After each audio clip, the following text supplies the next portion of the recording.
ಇನ್ನು ಮುಂದೆ ನಿಮ್ಮ ನೆಚ್ಚಿನ ಧಾರಾವಾಹಿಗಳ ಫುಲ್ ಎಪಿಸೋಡ್ಗಳು ಸನ್ ನೆಕ್ಸ್ಟ್ ಆಪ್ನಲ್ಲಿ ಮಾತ್ರ. ನಿಂತಿದ್ದೀನಿ. ಅದು ನಿನ್ ಗಂಡನ್ ತಪ್ಪು. ಅವ್ನ್ ಮಾಡಿರೋ ತಪ್ಪಿಗೆ ನನಗೆ ಯಾಕೆ ಶಿಕ್ಷೆ ಕೊಡ್ತಾ ಇದ್ಯಾ? ಯಾಕಂದ್ರೆ ನೀನ್ ಅವ್ನ ಅರ್ಥ ಆಗಿ ಅವ್ನ್ ಪುಣ್ಯ ಪಾಪದಲ್ಲಿ ನಿನಗೂ ಪಾಲಿದೆ. ಜೊತೆ ಏನೇನೋ ಮಾತಾಡಿ ನನ್ನ ಕಟ್ ಹಾಕ್ಬೇಡ. ಇದು ನನ್ ತವ್ರ ಮನೆ. ನಮ್ಮ ಅಣ್ಣನ್ ನೋಡಕ್ ನನಗೆ ಹಕ್ಕಿಲ್ವಾ? ಕೊಟ್ಟ ಹೆಣ್ಣು ಕುಲಕ್ ಹೊರಗೆ, ಅದ್ ನಿನಗ್ ಗೊತ್ತಿಲ್ವಾ?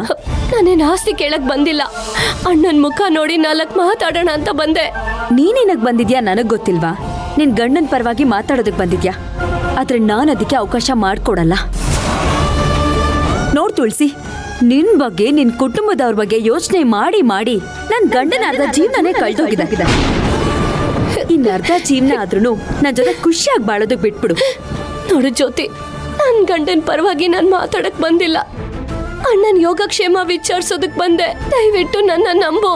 ನಂಬಿಕೆನೆ ಸತ್ತೋದ್ಮೇಲೆ ನಂಬೋದೆಲ್ಲಿಂದ? ಅಷ್ಟಕ್ಕೂ ನಿನ್ನಿಂದೇನ್ ಪ್ರಶ್ನೆ ತುಳಸಿ? ಸಾವಿನ ದವಡೆಗೆ ನೂಕಿದ್ರು ತಂಗಿ ಗಂಡ ಅಂತ ಕನ್ವರ್ಸ್ತಾ ಇರ್ತಾರಲ್ಲ. ನನ್ ಗಂಡನಿಗೆ ಬುದ್ಧಿ ಇಲ್ಲ.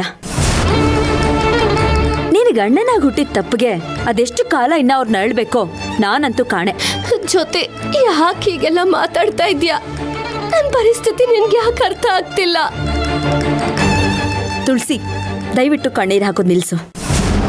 ನೀನ್ ಅಳೋದು, ಅವ್ರು ಬಂದ್ ಸಮಾಧಾನ ಮಾಡೋದು, ಅದರಿಂದ ನಾನ್ ಅಳೋದು ಇದೇ ಆಗೋಯ್ತು. ಗಂಡ ಹೆಂಡತಿ ಜಗಳದಲ್ಲಿ ಕೂಸ್ ಬಡವಾಯ್ತು ಅಂತ ಕೇಳಿದ್ದೆ. ಆದ್ರೆ ಇಲ್ಲಿ ಅಣ್ಣ ತಂಗಿ ಪ್ರೀತಿಲಿ ನಾನ್ ನರಳ್ತಾ ಇದ್ದೀನಿ. ಅದ್ ನಿನಗೆ ಕಾಣಿಸ್ತಾ ಇಲ್ವಾ?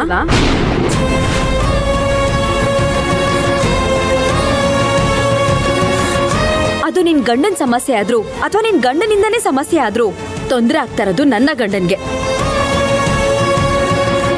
ನಿನ್ನ ತಾಳಿ ಉಳ್ಸೋದಕ್ ಹೋಗಿ ಪ್ರತಿ ಸಲ ನನ್ನ ತಾಳಿನ ಬಲಿ ಕೊಡ್ತಾ ಇದ್ದೀನಿ. ಇದ್ ನಿನಗೆ ಗೊತ್ತಾಗ್ತಾ ಇಲ್ವಾ?